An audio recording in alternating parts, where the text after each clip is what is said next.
ఓం శ్రీమాత్రే నమః. ఉమాసహస్రం షష్ఠస్తబకః. కర్తారస్య శికీర్తేః కర్తారో నవభాసాం భర్తారో మమ సంతు స్కందాంబాదరహాసాః దిగ్వల్లీష్వతి శుభ్రాం కుర్వంతః కుసుమర్ధిం భూయాసుస్తవ భూత్యై మన్మాతుస్మితలేశాః ఏకశ్చేత్తవ శోకో బ్రహ్మాండస్య భవాయ భార్గప్రేయసి హాసః కిం స్తోత్రం తవ భూయః ఉద్యానే వియదాఖ్యే కాళీ త్వాం విహరంतीं గోలైః కందుకకల్పైర్ అల్పావాక్కిముమాతి ఖం క్రీడా భవనం తే కః కార్యాలయ ఏషః పృథ్వీయం బహుళాన్నా మాతర్భోజనశాలా బుద్ధీనామపి దాత్రీ సిద్ధీనామపి నేత్రీ వీర్యాణామసి పేటీ కార్యాణామసి ధాటీ విద్యానామసి భావో హృద్యానామసి హావః దేవానామసి లీలా దైత్యానామసి హేళా గంతॄణామసి చేష్టా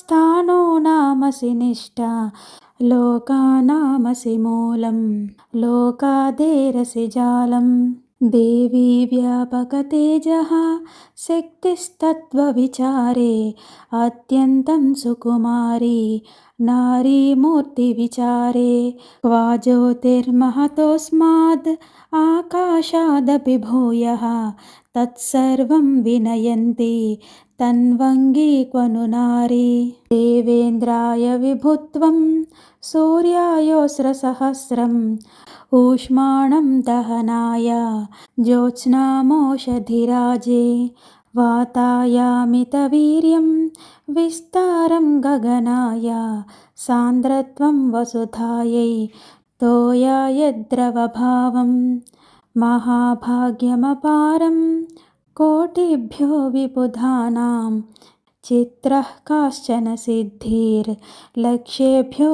మనుజానాం స్థానుభ్యో ధృతిశక్తిం గంతృభ్యో గతిశక్తిం కస్మాచ్చిన్నిజకోశాద్ ఏకా దేవి దదానా ఆశ్చర్యం విదధానా సర్వం వస్తు దధానా హంతత్వం మమ మాతః కాచిత్ కోమలగాత్రీ శ్రోణీభారనతాయాం